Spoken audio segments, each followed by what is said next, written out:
अस्सलाम वालेकुम class fourth year. आज हमारा टॉपिक जो है उसमें से कुछ चीज़ें जो रह गई थी वही है मेटालर्जी के लास्ट टॉपिक एक किस्म का समझ लें। हमने पढ़ने हैं आयरन और स्टील ही, ठीक है।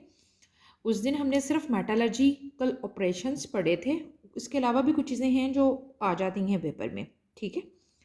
अब इसमें सबसे पहली जो चीज़ है वो है कमर्शियल फॉर्म्स ऑफ आयरन।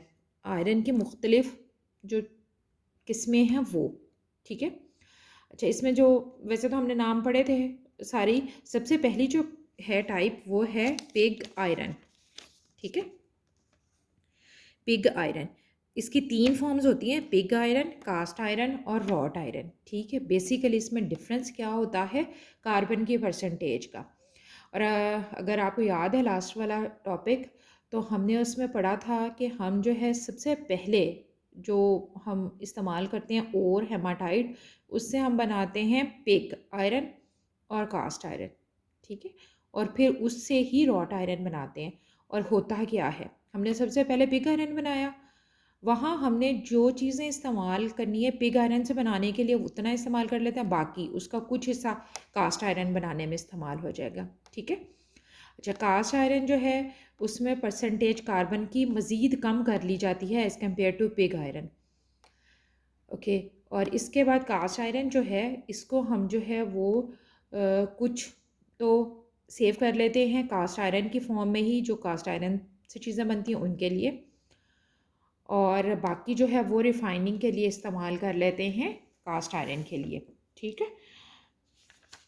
और सॉरी, रॉट आयरन के लिए, तो रॉट आयरन आपको पता है सबसे उसकी जो रिफाइंड फॉर्म होती है वो होती है जो कि कुरैयन फ्री होती है, जो कुरैयन नहीं होती। जैसे हमने पढ़ा था कि एग्रीकल्चर इक्विपमेंट्स जो होते हैं वो इसके बनते हैं, वायर्स बनती हैं, बोल्ट्स बनते हैं, और रेलवे ट्रैक्स जो होते हैं वो बनते हैं। और इसके मुकाबले में जो कास्ट आयरन है उससे जो है वो जो ये जो गटर के ढक्कन होते हैं वो बनते हैं, रेलवे के स्लीपर्स जो हैं वो बनते हैं, कोई टॉयज़ वगैरह बनाने के लिए इस्तेमाल हो जाता है। तो ज़रूरत के मुताबिक जो है ना इस्तेमाल होना उसका, उसके मुताबिक जो है उसकी यूज़ भी उसी के मुताबिक होगा। तो ये ना क्वेश्चन आ जाता है जो इसकी कमर्शियल फॉर्म्स हैं। It is the impure form of iron and contains about 3 to 4% carbon. It also contains other impurities such as silicon, phosphorus, manganese, and sulfur. It is brittle and usually used to get other forms of iron. Other forms यानी cast iron और wrought iron बनाने के लिए जो हैं वो हम इसको इस्तेमाल कर लेते हैं। सेकेंड नंबर पे है cast iron. When pig iron is melted, run into molds and cooled, it changes to cast iron. It contains about 2 to 4% carbon. There are two forms of cast iron. इस वाले सब question को जो है वो आपने शॉर्ट के लिए याद कर लेना है, ठीक है। शॉर्ट क्वेश्चन के लिए कि कास्ट आयरन की दो फॉर्म्स कौन कौन सी हैं, पहली है वाइट कास्ट आयरन और दूसरी है grey. Rapid cooling of molten pig iron produces white cast iron. The white appearance is due to the presence of iron carbide. जो आयरन रैपिड कूलिंग है उसकी वजह से। और जो ग्रे है उसको अगर हम स्लोली कूल डाउन करें तो उसकी जो लुक आएगी हमारे पास वो होगी ग्रे कलर की, ठीक है। अभी आपने इसमें वाइट आयरन में पढ़ लिया है कि वाइट आयरन में जो है वो उसकी लुक जो है वो वाइटिश नज़र आएगी, ठीक है। तो इसमें आपको ग्रे कलर का नज़र आएगा। The carbon separate as graphite giving iron a grey colour, this is called grey cast iron, ठीक है। ये हैं दोनों कास्ट आयरन की। और अब हम पढ़ने लगे तीसरी रॉट आयरन की जो है, सॉरी आयरन की जो है फॉर्म वो। It is the purest form of iron and contains only 0.12 to 0.25% carbon, ठीक है, मतलब ना होने के बराबर ये तकरीबन इसके अंदर। It is obtained by melting pig iron with an excess of iron oxide which oxidizes impurities. Wrought iron is soft, malleable and ductile. बहरहाल ये तरीका तो हम पढ़ चुके हैं कि पिग आयरन के साथ जो है वो उसके मिला के दोबारा से पुडलिंग करते हैं और उसके अंदर कुछ जो है वो हेमाटाइट और की जो लाइनिंग होती है वो होती है, तो वो यूज़ हो के जो है वो प्योर आयरन में कन्वर्ट होती रहती। अच्छा, यहाँ 4 फॉर्म स्टील भी दी हुई है। बेसिकली स्टील जो है वो इसकी एसच फॉर्म नहीं है, बल्कि एलॉय है जो बनता है। Iron, which contains 0.25 to 1.5 carbon and hardened by quenching, is called steel. अच्छा, अब आप देखोगे तो यहाँ पे 0.25 to 1.5 है, यानी ये इसमें जो कार्बन की मिकदार है वो रॉट आयरन और कास्ट आयरन के दरमियान में है। ठीक है। Other metals such as manganese, nickel, chromium, molybdenum, vanadium, and we are added to iron in small amounts to produce different types of alloy steel. Steel possesses the useful properties of both cast iron and wrought iron. Its hardness and elasticity can be varied by annealing and quenching. ये भी हमने अभी पढ़नी है। annealing हमने glass जो industry पढ़ी थी उसमें पढ़ लिया था। ये भी अभी हम डेफिनेशन जो है दोनों इनको भी देखते हैं कि ये क्या है। अच्छा, यहाँ भी एक बात लिखी हुई है, to produce different types of alloy steels. हम आमतौर पे कह देते हैं कि स्टील ही कॉमन जो वर्ड है वो बोल देते हैं, लेकिन स्टील की भी टाइप्स हैं। ये सारी जो यहाँ पे मेटल्स दी हुई हैं, ये अलॉय जब हम बनाएंगे तो सारी की सारी इकट्ठी नहीं डाल देंगे, ठीक है, बल्कि इसमें भी वैसे ही प्रॉपर्टीज़ जहाँ वो इस्तेमाल होना है, जो हमने प्रॉपर्टीज़ इस्तेमाल की उसके मुताबिक इनमें से कुछ जो हैं वो हम इस्तेमाल करेंगे। एक से ज़्यादा भी जो हैं वो मेटल्स इस्तेमाल की जा सकती हैं एक सिंगल अलॉय में, ठीक है। इसके बाद मेटलर्जिकल ऑपरेशंस जो थे वो हमने पढ़ लिए थे, और अब हमने जो है वो इसके हवाले से दोनों के मेटलर्जिकल ऑपरेशन स्टील के लिए भी पढ़ लिए थे, और जो है वो हमने पढ़ लिए थे जनाब उसके लिए भी, स्टील के लिए भी, ठीक है। तो अब हमने जो है वो पढ़ना है इसको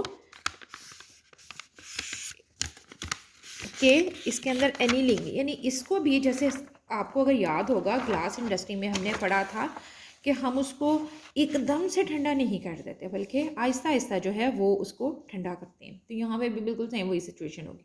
अच्छा, ये वाला उस दिन मैंने बताया था advantages of the open earth process, ठीक है। अच्छा, यहाँ पे क्योंकि सिर्फ एडवांटेजेस लिखे हुए हैं और उस दिन मैं शायद किसी और ग्रुप में कर दिया था, मैं ये दोबारा से आपको ना सेंड कर दूँगी। क्वेश्चन जो है वो था दोनों का डिफ्रेंशिएट करना, ओपन हार्ट प्रोसेस और बेसिमर प्रोसेस में, ठीक है। ये स्टील की मैन्युफैक्चरिंग के लिए हमने इस्तेमाल किए थे, तो उसके लिए जो है वो मैं आपको सेंड कर दूँगी। बाकी एडवांटेजेस आप यहाँ से पढ़ लीजिएगा कि हम क्यों इस्तेमाल करते हैं। उसके बाद है जी हीट ट्रीटमेंट ऑफ स्टील, ठीक है। इसमें 3 चीज़ें हैं, एनेलिंग, हार्डनिंग और क्वेंचिंग, और तीसरी है टैम्परिंग, ठीक है। लफ्ज़ शायद फेमिलियर हैं तीनों ही आपके लिए। इनको आपने शॉर्ट क्वेश्चन के लिए या वो जो छोटा सा नोट आता है ना लास्ट वन क्वेश्चन जो होता है उसके लिए प्रिपेयर कर लेने हैं, ठीक है।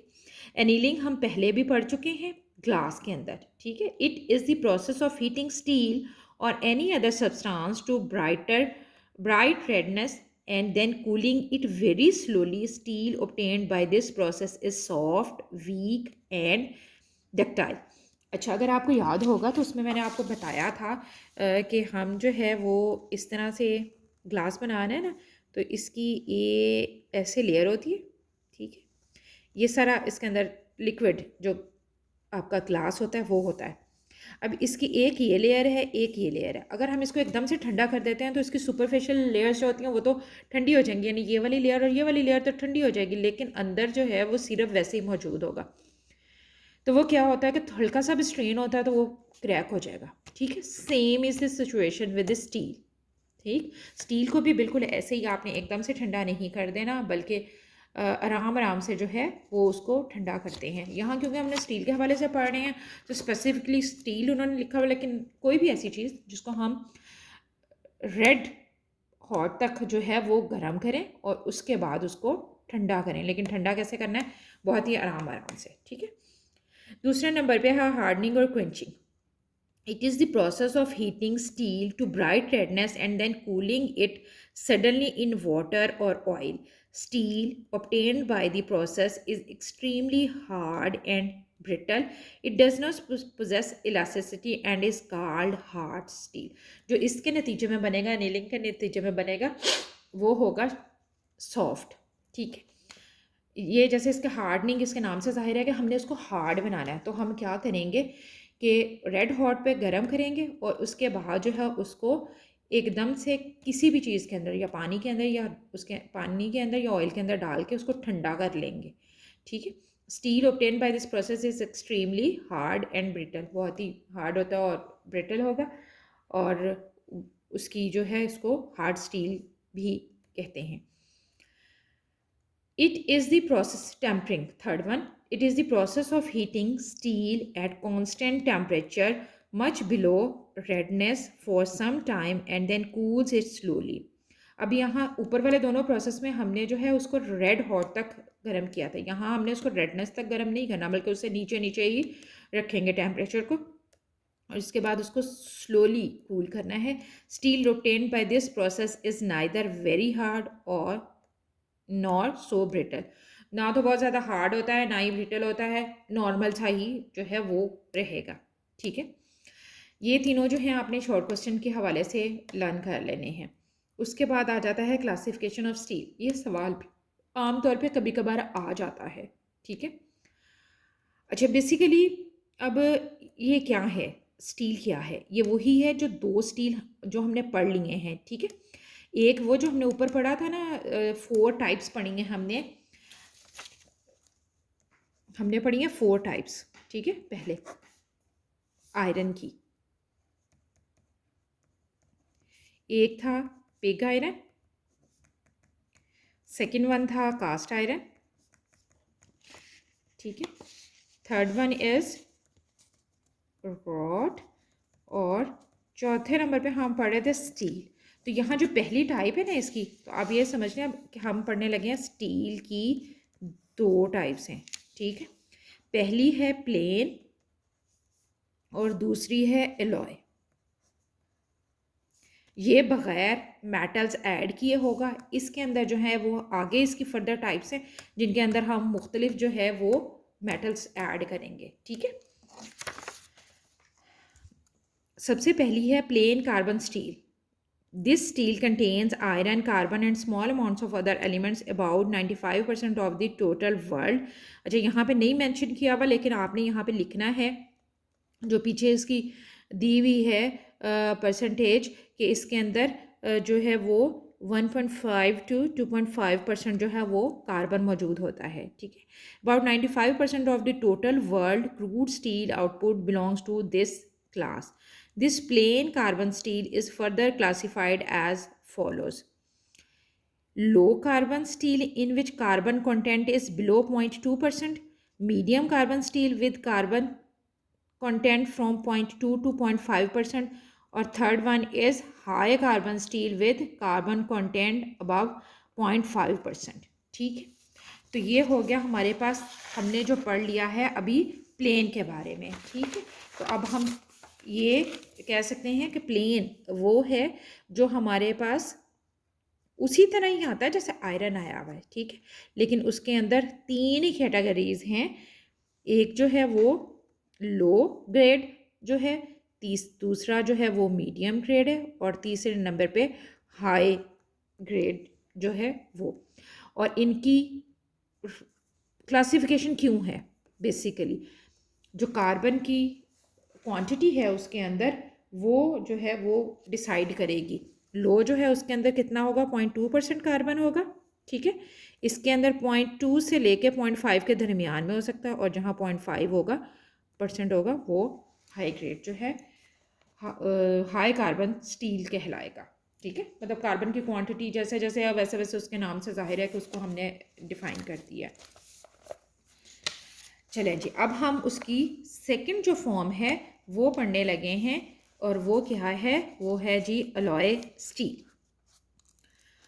अलॉय स्टील जो है the steel in which different elements are added to get a desired alloying effect is called alloy steel. Some important alloys of steel are, अब ये आगे इसके डिफरेंट अलॉयज शुरू होने लगे हैं। ठीक है, उसमें आप देख लेंगे कि डिफरेंट जगह पे हम डिफरेंट मेटल्स यूज़ करें और उसकी वजह से उनकी जो क्वालिटीज़ हैं, प्रॉपर्टीज़ हैं, वो डिफरेंट हो जाएंगी स्टील की, ठीक है। इसमें सबसे पहले वही स्टेनलेस स्टील जो आम तौर पे हम अपने घरों में बर्तनों वगैरह के लिए, सॉसपैन्स, चाय बनाने के लिए जो है स्पेशली उनके लिए जो है वो हम इस्तेमाल करते हैं, या जो हमारे सर्जिकल इंस्ट्रूमेंट्स होते हैं उनके लिए। It has the composition iron 73 to 79%, chromium जो हमने ऐड करना है ये अलाइंग है इसके अंदर, मेटल 14 to 18%, निकल है इसके अंदर 7 to 9%, ठीक है। जैसे 73 अगर इस्तेमाल करें तो फिर 14 और 7 इस्तेमाल करेंगे, 79 है तो 18 और 9 इस्तेमाल कर लेंगे। Stainless steel is a corrosion resistant alloy and is used in making cutlery, automobile parts, food manufacturing machinery, surgical instruments etc. ठीक है। इसके बाद है दूसरे नंबर पे इनवार। ये भी मार्केट में अवेलेबल है वैसे, ठीक है। The composition of Invar is iron 64% and nickel 36%. इसमें कौन सा है, यहाँ क्रोमियम और निकल दोनों थे, यहाँ सिर्फ निकल है आपके पास इस्तेमाल किया गया। It has low coefficient of expansion and used for making pendulum rods, meter, scales, measuring instruments, ठीक है।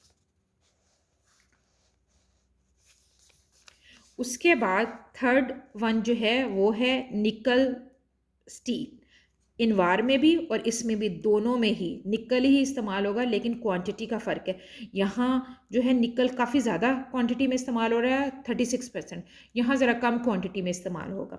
It has the composition iron is equal to 96.5%, nickel is equal to 3.5%, यानी मेजॉरिटी आयरन है, निकल की क्वान्टिटी इसमें कम है। Nickel steel is hard and resistant to corrosion. It is used for making cables, automobiles and aeroplane parts, यानी उसके कुछ parts बनाने के लिए जो है वो इस्तेमाल होता है।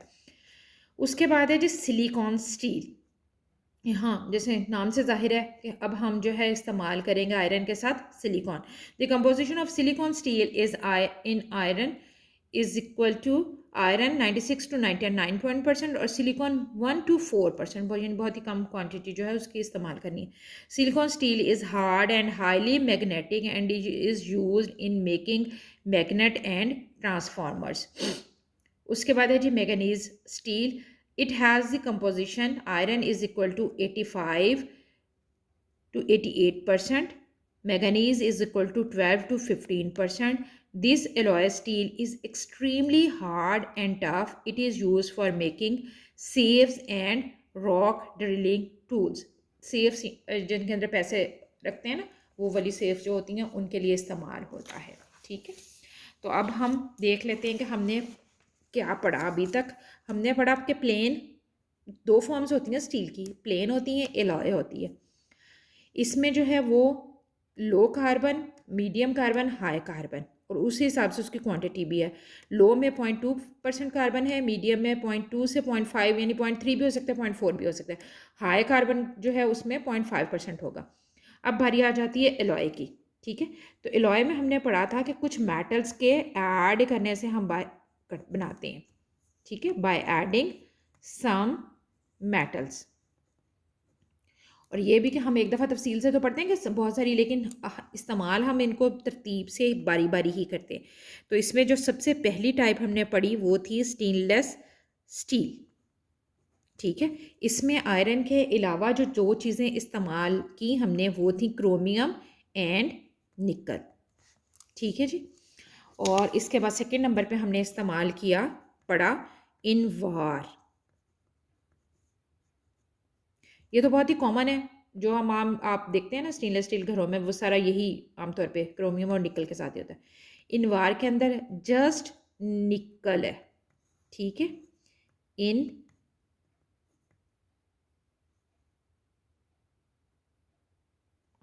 हाई परसेंटेज, ठीक है, इन हाई परसेंटेज, क्योंकि इससे अगला जो है निकल स्टील, उसके अंदर भी यही इस्तेमाल होना है लेकिन कम मिकदार में।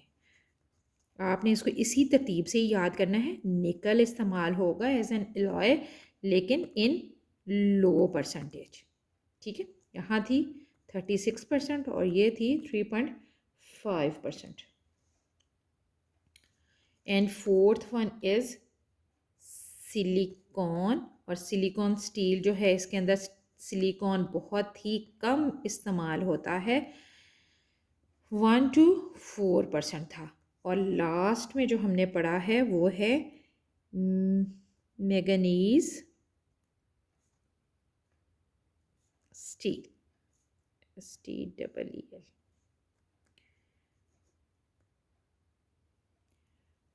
और इसमें इस्तेमाल होगा मैंगनीज, और इसकी क्वांटिटी जो हमने पढ़ी वो थी 12 to 15% इस्तेमाल करते हैं। ठीक है, इस सवाल को अच्छे तरीके से याद, जो हमने पढ़ी हैं सारी चीज़ें, छोटे छोटे क्वेश्चंस थे जो आमतौर पे आ जाते हैं। ठीक है, मतलब बहुत ज़्यादा आने वाले सवाल तो नहीं है, लेकिन आपने इनको छोड़ना नहीं है। ठीक है, अच्छा जी, अब मैं आपको बताने लगी हूँ आपकी जो बुक के अंदर दिए हुए हैं questions. Explain the difference between pig iron, cast iron, steel, stainless steel and wrought iron. How is wrought iron produced on commercial scale. इसके लिए जो है आपने जो आपकी बुक के अंदर सेकंड नंबर पे पिग आयरन के बाद दी हुए हैं मैन्युफैक्चरिंग ऑफ रॉट आयरन, वो वाली लिखनी है कि कमर्शियली हम उसको कैसे बनाते हैं। ऊपर वाले में मैं आपको बताती हूँ कि आपने लिखनी क्या क्या तफसील है। ठीक है, तकरीबन वही है जो आज हमने पढ़ा है।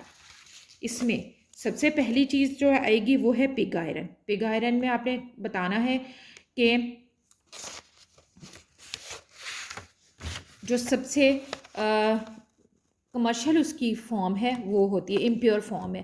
कार्बन की क्वांटिटी बतानी हो और यूज़ बताना है कि कहाँ कहाँ होता है। ठीक है, ऐसी कास्ट आयरन है। नेक्स्ट वन इज़, जी बिल्कुल, कास्ट आयरन है। तो कास्ट आयरन के बारे में आपने बताना है कि कास्ट आयरन के अंदर जो है ये पिग आयरन से रिफाइंड फॉर्म होती है, इसके अंदर कार्बन की क्वांटिटी कितनी होगी और यूज़ किया है। उसके बाद जो है स्टेनलेस स्टील है। ठीक है, तो स्टेनलेस स्टील आप जो अलॉय वाले हैं वहीं से ही बताएंगे। Stainless steel is basically alloy of steel. ठीक है, जिसके अंदर हम ऐड करते हैं क्रोमियम एंड निकल, उसकी परसेंटेज बतानी है और वो कहाँ कहाँ इस्तेमाल होता है वो बताना है। ठीक है, अच्छा जी, उसके बाद सिंपल स्टील बताया हुआ है। सिंपल जब स्टील आना है तो उसके अंदर आपने ये वाला जो प्लेन स्टील के नाम से हमने पढ़ा है ये बताना है आपने। ठीक है, और उसके बाद लास्ट वन है रॉट आयरन। ठीक, तो रॉट आयरन हमने यहीं पे ही इसके साथ ही पढ़ा था कि रॉट आयरन जो है वो इसकी सबसे रिफाइंड फॉर्म होती है, बहुत ही सॉफ्ट होता है, डक्टाइल होता है। ठीक, तो वो सारा कुछ, और उसका यूज़ आपने बताना है। ये डिफरेंट डिफरेंट जगह पे लिखा हुआ है तो आपने वहाँ से देख के इसको बताना है। उसके बाद है जी जो दूसरा सवाल इस टॉपिक में से है वो है describe a process for converting pig iron into steel together with the nature of chemical changes involve. इसमें जो हमने लास्ट टॉपिक में मेटलर्जी ऑफ पढ़ा था, मेटलर्जी ऑफ स्टील। ठीक है, वो वाले प्रोसेस जो है वो इसमें आएंगे, क्योंकि रॉट आयरन भी और स्टील भी दोनों जो हैं वो इसी से ही बनते हैं। अब मेरी तरफ से अल्लाह हाफिज़। कोशिश करेंगे कि आपका जो लेक्चर है वो डेली हो सके। इसके बाद हमने जो है अगला लास्ट चैप्टर शुरू करना है पॉलीमर्स वाला, तो कोशिश करेंगे कि डेली हो सके, गूगल मीट पे हो या यूट्यूब पे हो, जैसे भी हो, लेकिन डेली जो है आपका हो सके।